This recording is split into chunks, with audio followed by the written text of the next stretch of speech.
morning, everybody. My name is Pietro. I'm currently 18 years old.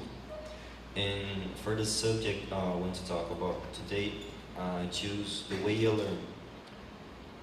I came to the conclusion I wanted to talk about this because recently, as I became an adult, I have to ask myself some questions like what kind of career I want to pursue in the professional area, or maybe what I would want to study if I would go to college.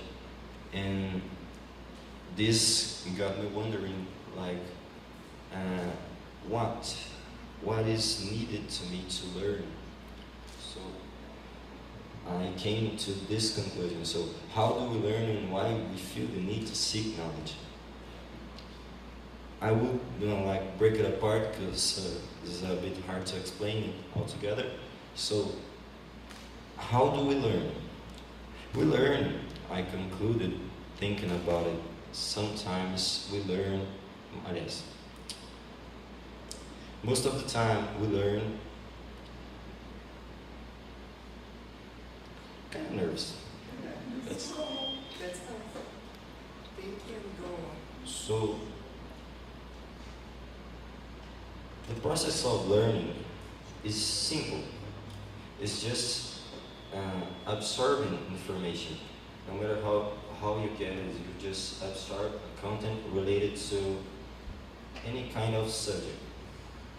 Either you hear somebody talking about it, or you read it in a book, or on an internet page, anything. The process of learning is as simple as that. But why do we feel the need to seek knowledge? I took the English language as a perfect example. In the professional areas, the English language became such an important asset to have, because you can't survive in a workplace, like in an office, when you can't understand the emails your current bosses like send you. You need to like send a message to somebody, or understand something that's written on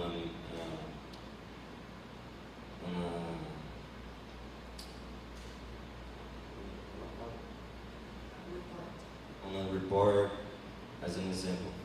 So what is the easiest way to learn? By making the process fun. Just make the process fun.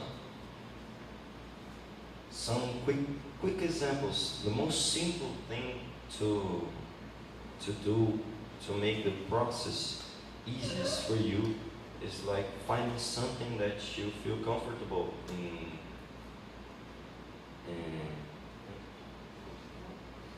Feel comfortable using. So like the most common things I find to me personally is listening to music, watching movies and series, using the subtitles in English, or watching it dubbed in English, and playing video games. Because at my time when I began to play, there wasn't really much a good amount of games that were translated to Portuguese. So we all had to like find a way to play and understand what was going on. So as a first example of how you can use these things to understand better the language, using the music, that was one of the most important tools that I use for me. This is a song called "Waiting for Love" by Avicii. It was a DJ.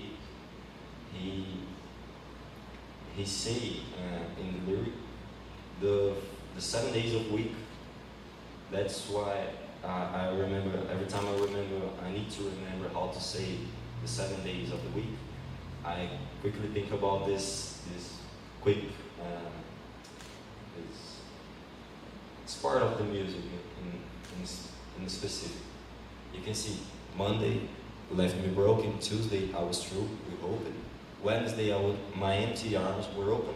Thursday, waiting for love. Thank the stars, it's Friday. I'm burning like a fire going wild on Saturday.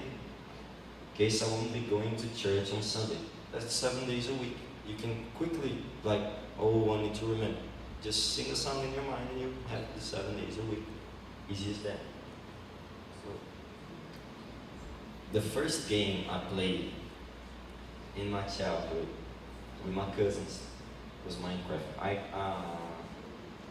I think, if I'm not wrong, it might have been, since it was released, 13, 12 years old. This is the most common example I could think, because the game at the time don't have the translation. Like I said, when I began playing video games, no game whatsoever had translations to Portuguese. So it's a quick example. I'm not gonna get into the game, etc., but I just want to show what it is. You have contact. Most of what you learn by assimilation. So you see something, and you mostly in English you don't know what it is or what's the name. You're gonna call that in English, but you know what it is. So as an example, we have all the blocks in the game, because it's a game made of cubes. So you can see here that this is a block of wood. You may not notice because it's not in a tree, but you have like leaves all around, you have fences, and you have a door. You can understand what it is by the context of your life. Like you see these objects every day, but you don't know how they are named in English. So this game was like the best tool I could get in my childhood, since I wasn't really proper studying the language. So I had, like, for an example, I need to get wood to build a house in the game. I'll go to a tree, I'll get an axe I will learn how to make tools, and I will need to like read a recipe to build what I was wanting to build, and etc. and etc. It's a really good tool. If you put a kid to play this game, this kid will, I would say, will play for several hours without like noticing. And throughout the time, he'll get like most of the names of the items in his head without noticing. And when he come across the word, like in a class, for an example, he will remember, oh, I see that, I had saw that in the game. And he will quickly assimilate that, and it will become easier to him to understand the language on its own. So, the most important things I think you need to do to like put yourself in a position when you can reach a high degree of understanding in English. Be persistent and focus on exposing yourself to the thing you are interested in a daily basis. What this means, you need to be in contact with the thing, in contact with the idiom, I should say the language. As I'm speaking, I would use the English language as the perfect example for this, like the learning method, because you see these every day. You are in contact with the English language every day. Everything, like the shirts we wear. Everybody has a shirt that has an English saying written on it that we don't know what it is, what it's saying, but we have it. So you listen to music on the street, on a bar, on a club, etc. You're listening English words. So you are in contact with these every day. So the first thing you need to know is you need to understand that you have to focus on acknowledging that you are surrounded by the language. So you need to seek for the opportunities you have around you. Find people that know more than you. the best way to understand something is getting close to somebody that know more than you. That's why we go to school, because teachers know more than we do. Think analytically whenever possible. What is this? Analyze your surroundings. Analyze whatever kind of information you receive on the thing. Like how I was saying, you are surrounded by the English language daily. So you need to analyze, oh, I heard a song on the street. What was the singer saying? I heard a part, but I don't understand a verse. So you get to see all the context of the music, or you go look out for the lyrics of the music to understand what he's saying. You don't need just to hear it, you need to try to really understand what he's saying. Like when you see somebody talk about a subject, and you say, let's see, somebody come up to you and say a simple phrase, but it has like a double meaning. Like I won't remember any example, but some phrase like with double meaning, a hidden meaning, I shall say. You need to try to focus on understanding what is beyond the words, what is the context, what is the point the person that's talking to you wanna reach. And you need to exercise what you've learned, putting your knowledge to test. This is my test, because I'm dying inside right now. But you need to seek for challenges and tests in your life. Set goals to your learning progress. This goal is set from the teacher set this goal for me, so I can get my certificate.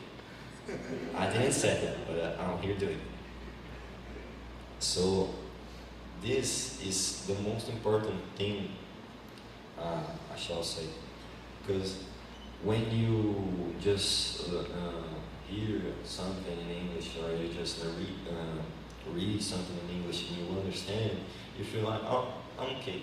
I know now. I don't need to seek for anything more, etc. I'm good with what I have. But that's not true. When you need to really talk to somebody like Pietro that knows the language, you will probably die inside because you don't know what to say and how to say it. It's so much complicated. I can't even begin to explain. So you need to seek for challenges. Like a challenge for me now would be to have a conversation when I don't just stop talking from all of a sudden because I don't know what to say. This would be a challenge for me because I might get lost on the context and I might lose my words. I don't know what to say in the sequence. So you need to seek this challenge, like a challenge for a beginner, for example. A beginner would start by, well, let's say watching a movie. So you don't watch a movie, you watch the movie, but you put the subtitles in English. And you try to read the subtitles and understand. Like you hear the actor saying, and you read the subtitles. So you understand, oh, he's saying this, and these words are saying the same thing. So what means what? So you begin by that. And when you understand like half of it, what you're reading, you can change it. You put the movie in English and the subtitles in Portuguese. So now you're hearing and you're reading, and you're going to do the inverse process until you can put the whole movie in English and the subtitles in English, etc. So you can progress step by step. And I think that's the end. I might not say I'm really happy I didn't die while doing this, but I think my fellow colleagues want to do it as well. So thank you very much. It was a great pleasure, and I'll see you around.